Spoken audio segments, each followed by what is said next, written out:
Hey, welcome to 23 Degrees Sideways. Let's talk about early morning times again. Of course, the sun's not up yet because we're back on my normal schedule. I'm back home for the moment for one day, which is kind of an entertaining thing. Lots of travel this past year. It's one of the coronavirus things that has been big in my life. And we need to talk about that a little bit. So a year ago, more or less, people were selling you on the phrase "the new normal." You know, we're going to do 2 weeks to flatten the curve, and everything would come back to a new normal. And it's a phrase that I have refused to use or utter because it wasn't something that I was willing to accept as a response. Now, we're a year into the authoritarian experiment, and things are a little different. There is no normal to go back to. We have reached a moment, the currents of history, the fundamental structures have shifted and changed and started to fall apart. Now, it's not necessarily negative, because when they fall apart, there's also something that happens, something that grows, right? So let's be clear that I'm not saying that everything is going to be destructive. The fall of Rome. People talk about the fall of Rome, while in a cosmopolitan sense, in a sense of global civilization, was absolutely a fall. It wasn't a fall for everybody. It was a shift, okay?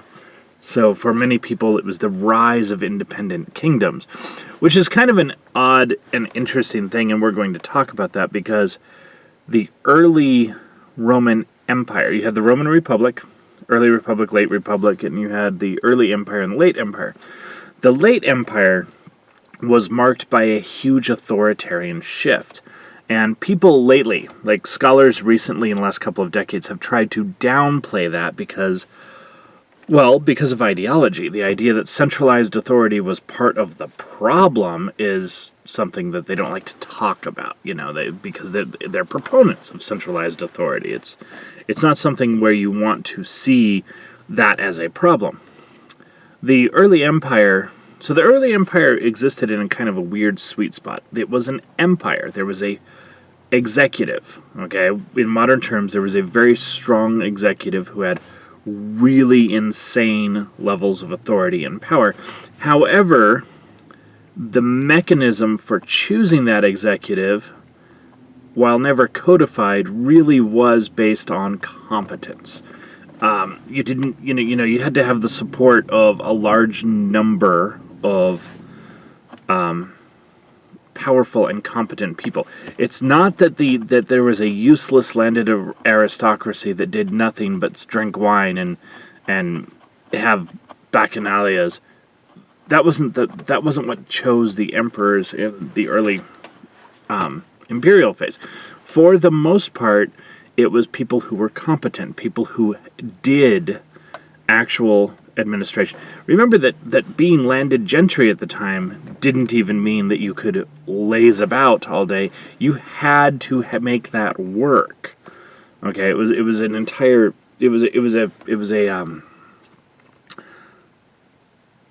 not a sustenance situation, but sustenance was still the core element. You couldn't get to the point where you could have classes on oratorical technique until you had gotten past that. You had to be productive enough to do that. Anyway, the early empire did have a strong executive, and it was not handled or codified in a way that we would consider to be beneficial or free, but it was definitely based on some level of competence.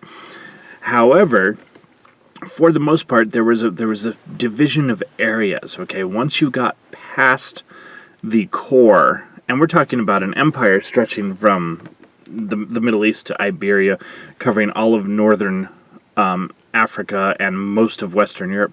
Huge empire, right? Couple hundred people. Excuse me. Your core management of the empire, the imperial level, was a couple of hundred people. Okay? And you think, oh, the scale is different. Well, remember that Rome at that time was a couple of million people. Okay? Rome itself was over 1 million in inhabitants, and the region around Rome was a couple million. This isn't very far off from the U.S. in the 1970s. Okay? I mean, really significant empire. And you could get message traffic, hand carried message traffic over 100 miles a day. So you're looking at 5 days to go from Rome to an edge of the empire with communication. It wasn't really that what people consider barbaric or low tech. Okay, there was a lot going on there. Couple hundred people to run the imperial part of the empire. The reason was because it was very decentralized, and most of the actual power to decide, to collect taxes, to protect people, to ensure charity, most of the core functions of society were handled at a provincial, regional, city, or local level. That's key, all right?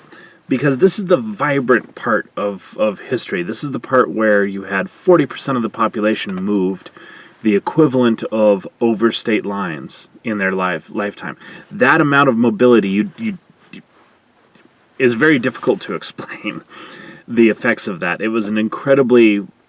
I usually use cosmopolitan in a negative sense because of modern political ideologies, but it was very cosmopolitan. It was very common to have food from a different region, to experience things from different cultures. It was very diverse in the true and positive sense of the word, just like civic nationalism in the United States has traditionally been.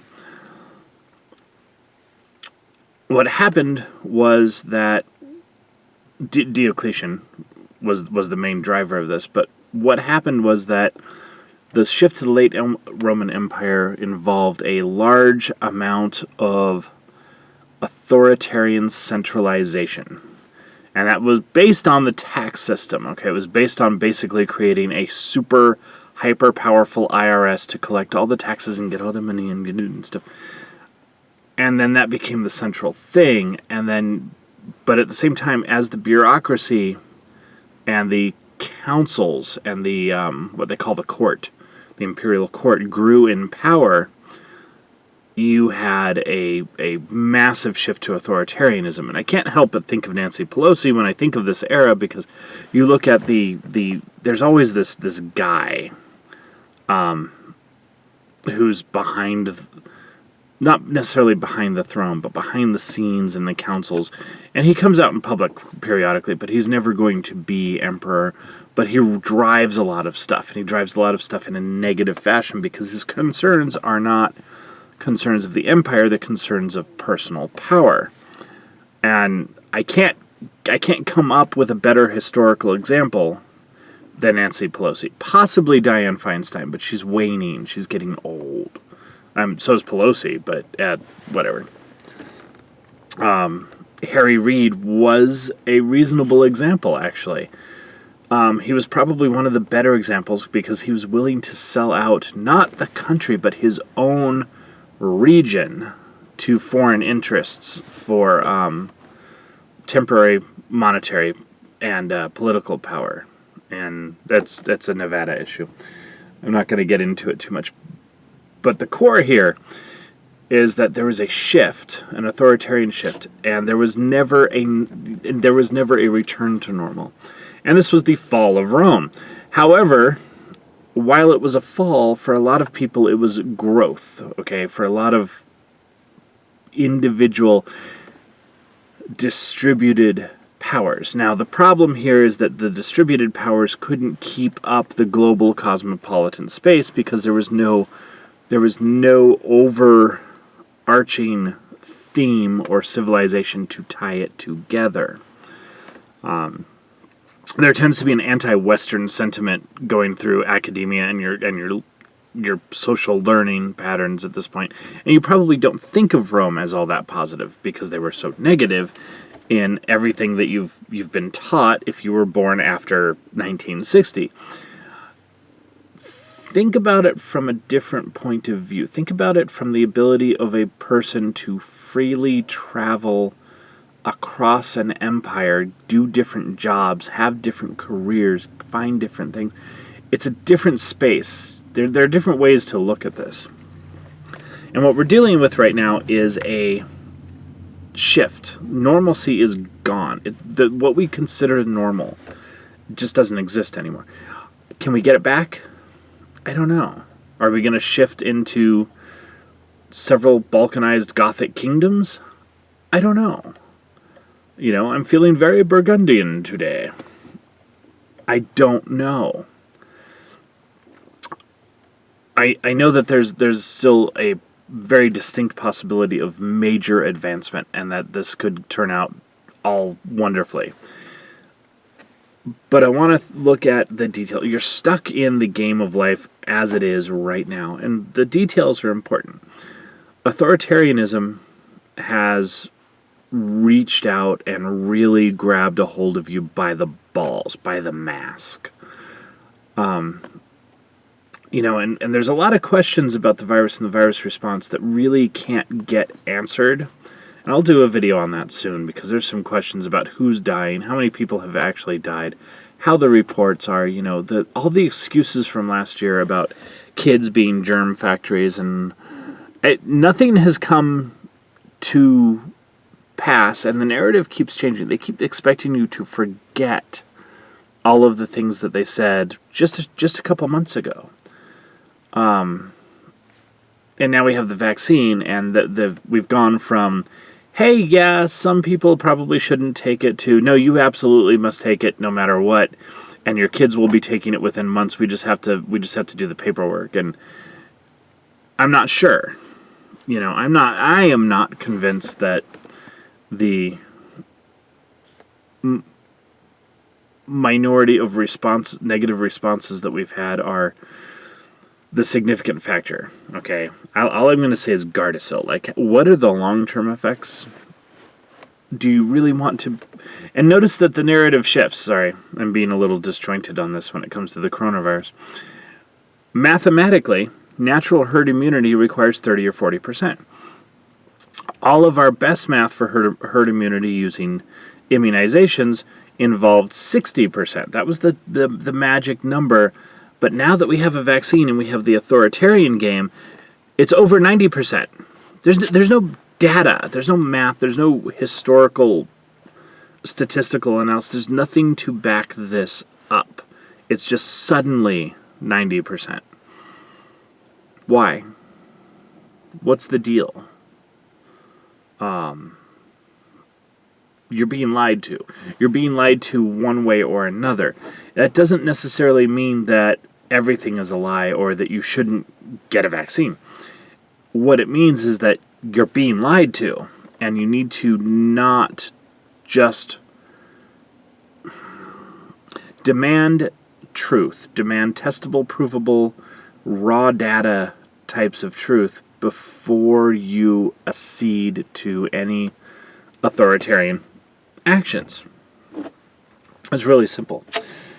Nevada is about to shift. The whole state of Nevada, the whole political engine of Nevada is about to shift. It already has. And a lot of us talk about how Steve Sisolak could never get reelected after all this. And it's entirely possible that there won't be a choice but to reelect him, because everything will be engineered and managed so that he's the only possible candidate. That's actually possible. It's a massive miscarriage of justice, popular will, but expect to see it actually engineered so that he does get reelected, and we get a state income tax.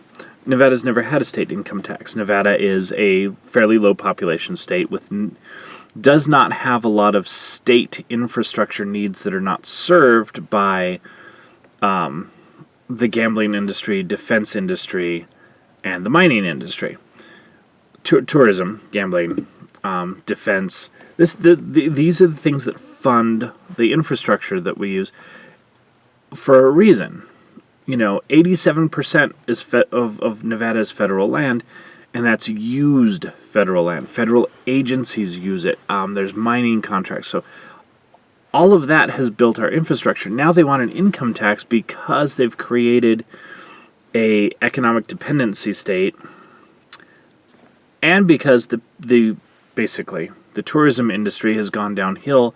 So now everyone wants subsidies from the people to pay for the tourism that was supposed to be paying for the state infrastructure. It's all very backwards, So expect to see a state income tax in the next couple of years. The biannual, the every other year legislative process is going to end. It's going to be every year. It's going to be all year. There's going to be a court. Expect that to actually shift. I don't know. I don't know if they're going to shift it to Carson City. Right now, Sisolak basically operates out of Vegas. He doesn't, Northern Nevada doesn't exist anymore. So I'm not sure. I'm not sure how that's going to go. Major shifts. It's 47 million Californians, right? And something like, I can't even remember now, but it's something like 10% of the population of California has cycled through. Like, native Californians have left. Other people go into California. It's not a population drop. And a large percentage of them have landed in Nevada, which has a population of a couple million. It's shifted things. We're literally a different state. And I think that you're going to see a lot of this going through the nation. There is a shift in authoritarian involvement, and that includes population movement. This video is getting really long, and I don't know if you're really grasping the point. We've made an authoritarian shift. They've dropped the phrase "new normal" because that's no longer a thing. There is no normal. We've shifted the core structure of much of our society, and I don't know if we're going to shift it back. But what we've got is not stable, and it needs to be fixed intentionally, or it will be fixed unintentionally. And unintentional is generally more violent than intentional. So keep your eyes open, stay sideways, stay safe, and I'll see you soon.